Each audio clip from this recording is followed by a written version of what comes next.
ओम नमः श्री परमहंसास्वादित चरण कमल चिन्मकरंदाय भक्तजनमानस निवासाय श्री रामचंद्राय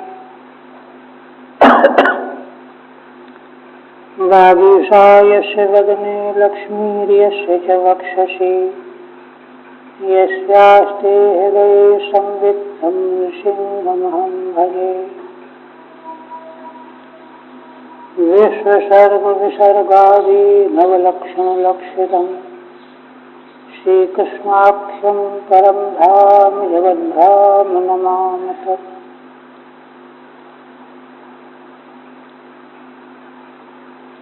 परम आदरणीय यति वृंद, भक्त वृंद एवं श्रोत्र वृंद,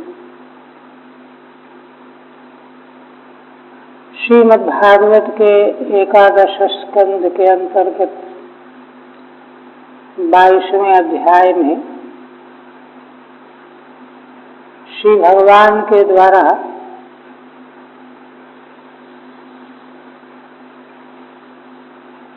उद्धव जी को प्रकृति पुरुष का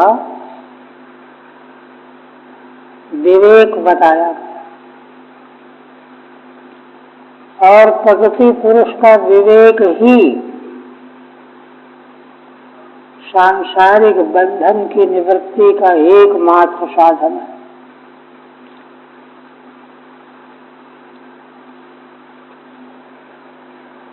माने आत्मस्वरूप को न जानने के कारण, प्रकृति के साथ में मिश्रण कर देने के कारण जीवात्मा को लगातार संसार में आवागमन बना हुआ है। इस बात की भगवान ने पुष्टि की। यही 50वें श्लोक में प्रकृतेरेवमात्मानं अविवेच्य बुधः पुमान्। पुमान् माने पुरुष, आत्मा,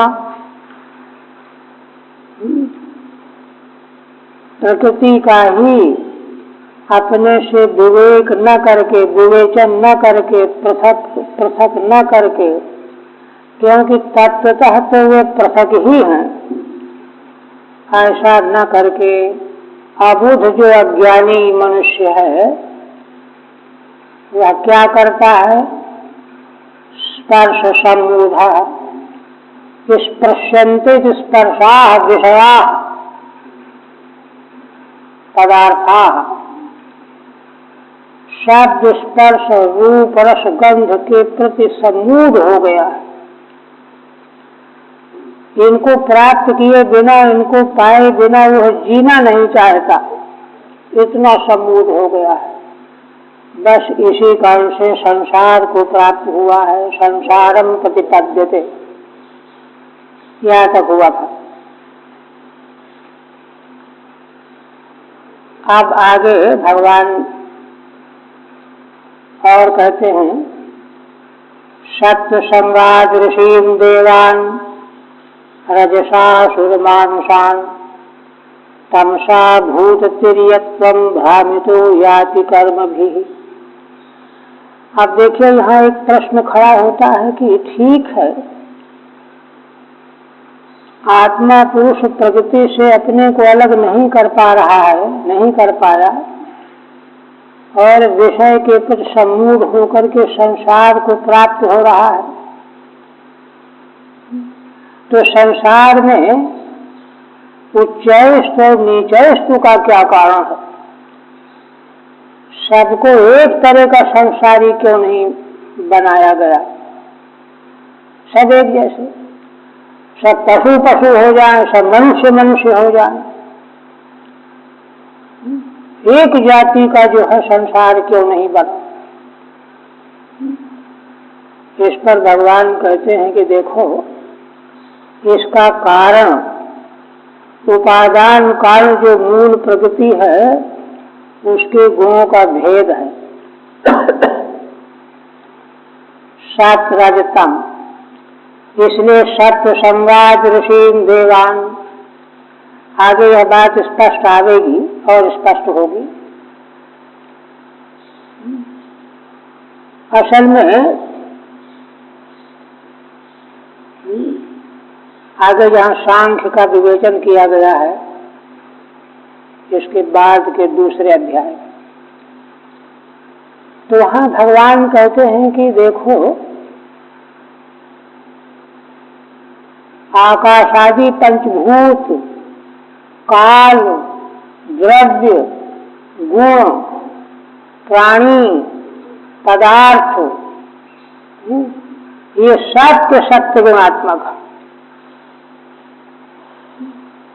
कोई भी ऐसी वस्तु नहीं है संसार में जो निखालिस एक गुण वाली हो।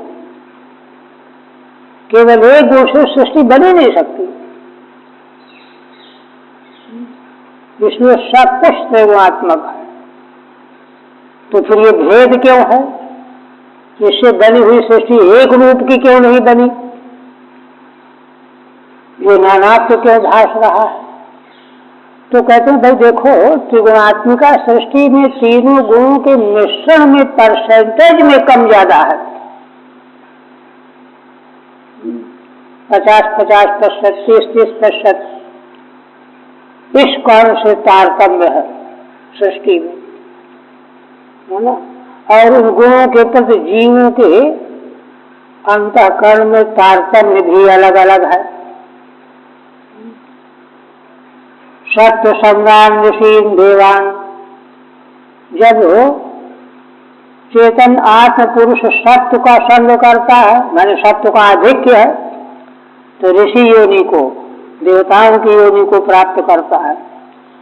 रजोगुण से संग है, रजसा असुर मानुषान, तो असुर और मनुष्य बनता है। तमसा भूत तिर्यक्त्वम, तमोगुण में आसक्त है तो तिर्यक प्राणी, भ्रामितो याति कर्म भी। इस प्रकार से तीनों गुणों का जो मिश्रण भिन्न भिन्न है और उसमें जो तत्त जीवों की जो आसक्ति का भेद है, कहीं किसी गुण में किसी की ज्यादा, कहीं किसी गुण में किसी की ज्यादा, आसक्ति में जो फर्क है, अंतर है, इस कारण से है ना, उन जीवों का संसार, उनके देह सब अलग अलग हो जाते हैं। और उस सब का मतलब केवल संसार में संक्रमण करना है। जैसी आसक्ति, जैसे गुण, जैसे कर्म, जैसे क्रियाकलाप, जैसी वासना, जैसी आकांक्षा, उसके अनुसार उसकी पूर्ति होती है, वही सब भ्रमण करता है जीव। ठीक है, गुण भेदेन त्रिविधम, गुण भेद से सारी सृष्टि त्रिविध है ना। और त्रिविध का मतलब तो तीन ही प्रकार की होनी चाहिए, जैसे अध्यात्म, अद्वैत, अद्भुत कहते नहीं, त्रैविध्य में भी कोटियां हैं। सत्य प्रधान सृष्टि में, किसी सृष्टि में सत्य जो है 90% अधिक बढ़ा हुआ है, बाकी 5-5%, किसी में 60% है, बाकी 20-20% हो गए तो फर्क आ गया। इस तरह से तत्रापि तारतम्य न, माने मिश्रण में भी तारतम्य है, कम ज्यादा है। जैसे औषधियों में पदार्थों का मिश्रण होता है तो इतनी मात्रा में ये चीज मिलाओ, उतनी मात्रा में ये चीज मिलाओ तो ये चीज बनेगी, ये चीज बनेगी। इसी तरह से प्रकृति भी अपने गुणों के तारतम्य से मिश्रण करके अलग अलग रचना करती है। तत्तारतम्य न एकत्र द्विविधम, सात्विक में ही दो भेद हो गए, जैसे कि सात्विक सृष्टि ऋषियों की भी है, देवताओं की भी। द्विविधम संसार मां सत्य नेति, फिर कहते हैं भ्रामितो याति कर्म भी। आप कहते हैं कि अच्छा प्रश्न कोई करने लगा कि ये बताओ कि परमार्थतः तो आत्मा में कर्तृत्व है नहीं, तब फिर अकर्ता आत्मा जो है कर्म के द्वारा कैसे भ्रमण कराया जा सकता है जब कर्म ही नहीं है।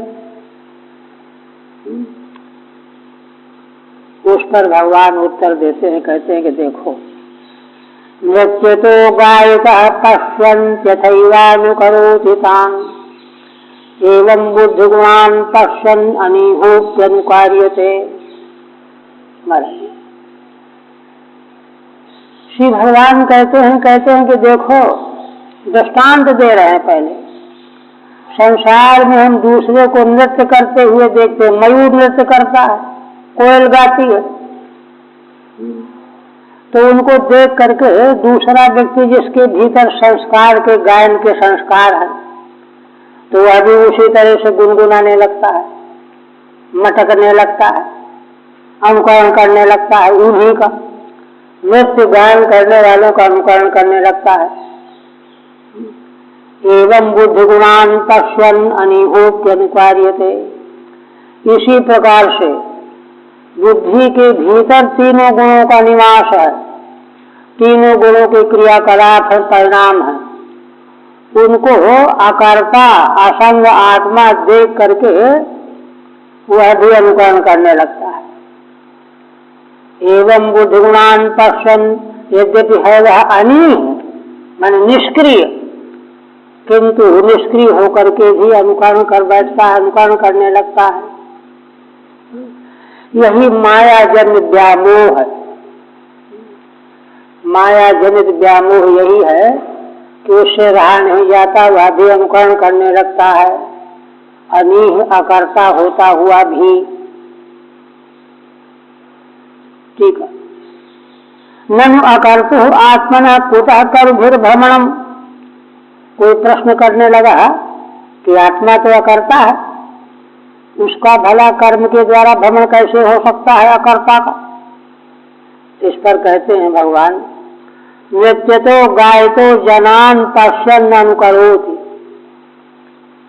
है ना, दूसरे लोगों को नृत्य गान करने वालों को देखने वाला जैसे अनुकरण करने लगता है, गुनगुनाने लगता है।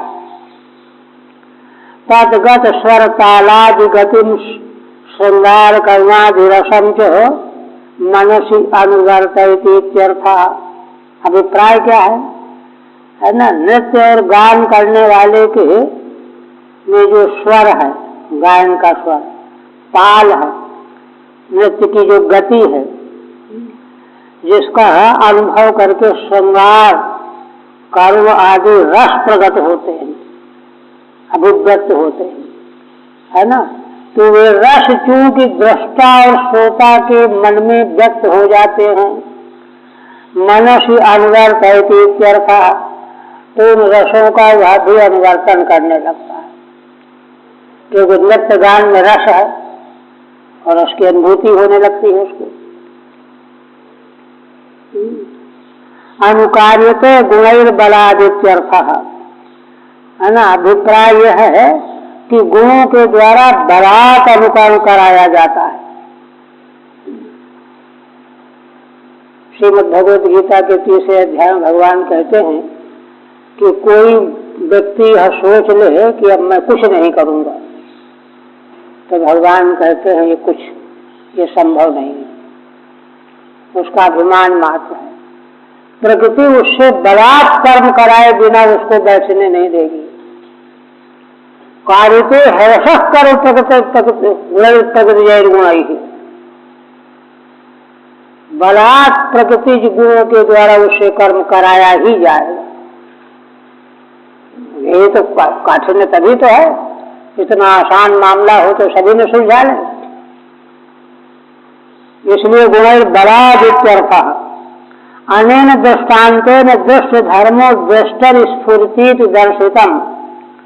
श्रीधर स्वामी कहते हैं कि भगवान के द्वारा यह जो दृष्टांत दिया गया है नृत्य गायन करने वाले का, तो इससे एक बात यह बताई गई कि दृश्य का धर्म दृष्टा में स्फुरित होने लगता है।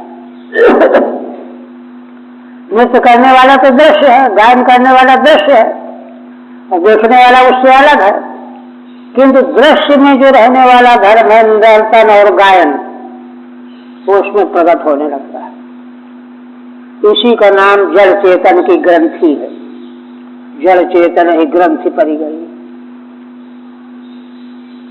फिर आगे कहते हैं कि देखो, एक दृष्टांत और दे रहे हैं कि उपाधि के धर्म उपहित में भासने लगते हैं। जैसे स्फटिक मणि के समीप में जपा कुसुम कोई रख दे तो स्फटिक मणि शुक्ल होने पर भी रक्त स्फटिक प्रतीति होने लगती है। जपा कुसुम उपाधि है, वहां उसकी रक्तिमा स्फटिक में भासने लगती है। जैसे उसी प्रकार दूसरा दृष्टांत भगवान दे रहे हैं, यथाम्भसा प्रचलता तरवो पिचलायु चक्षुषा गृहिमा भ्राम्यमाणेन दृश्यते भ्रमतीव भूः। भगवान कहते हैं कि जैसे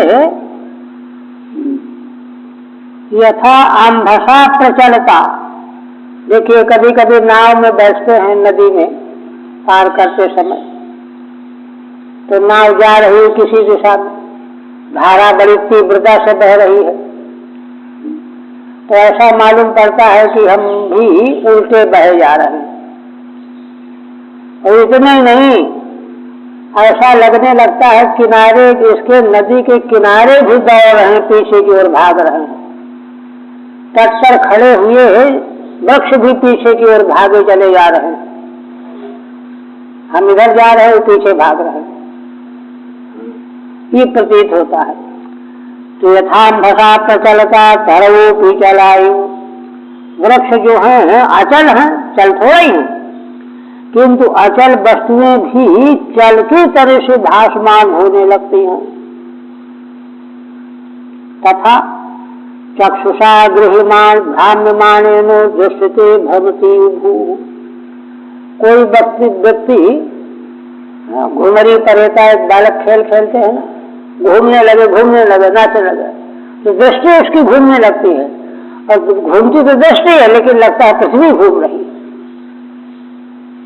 चक्षुषा भ्राम्यमाणेन दृश्यते भ्रमति भूः।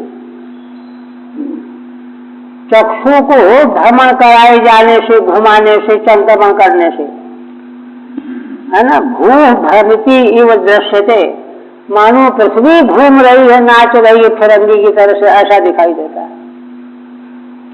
जबकि पृथ्वी अचल है, दृष्टि चल है। ठीक है।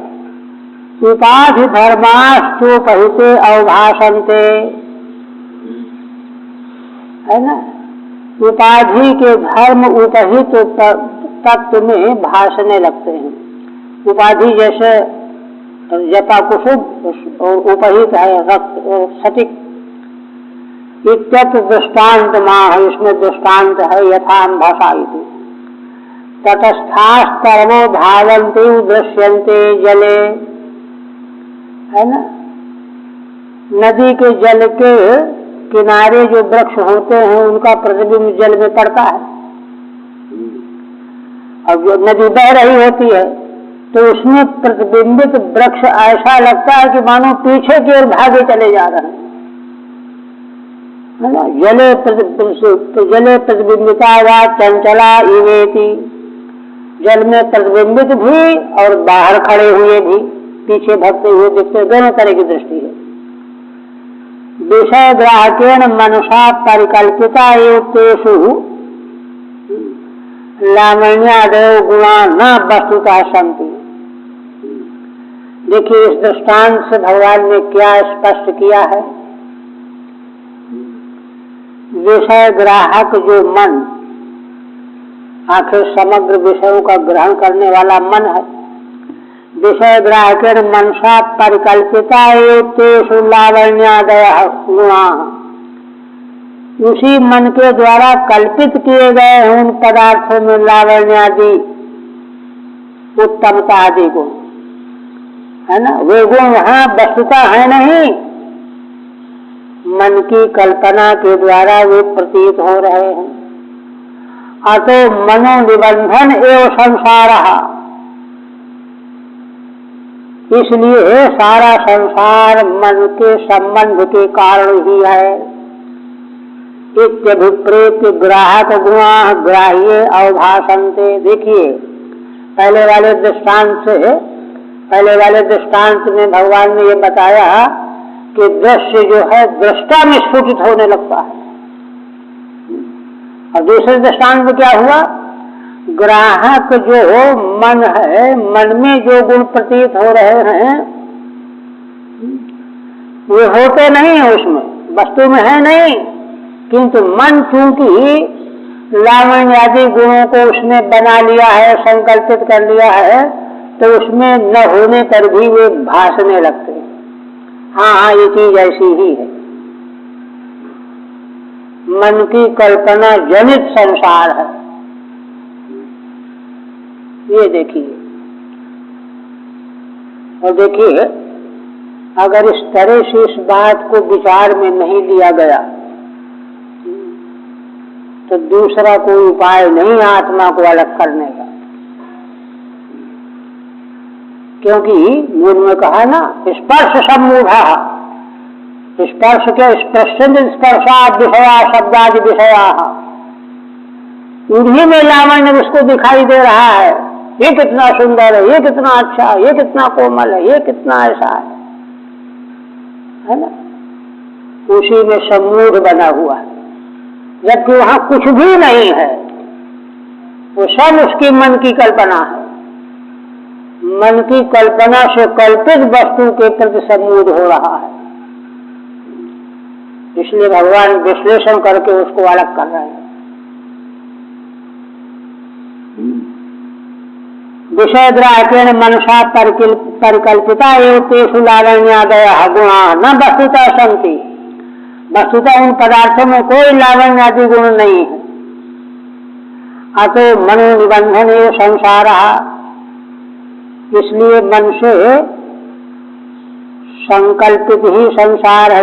विप्रेत ग्राहक गुणा ग्राह्य अवभासन्ते, है ना, ग्राहक ग्राही, ग्राहक के गुण ही, ग्राहक तो मन है और ग्राह्य विषय वस्तु, उसमें अवभाषित हो रहा है, जबकि वहां कुछ भी नहीं है। इत्यत्र, जैसे देखिए मृग मरीचिका में रेत की चमक में मृग जल देख रहा है, जल वहां है का, उसका मन ही तो कल्पित करके देख रहा है। सब में जो को दिखाई देता है वो होता कहां, मन ही तो वहां प्रकट कर रहा है, प्रकाशित कर रहा है। चक्षुषा गृह्यमाणेन दृश्यते भ्रमति उभूः,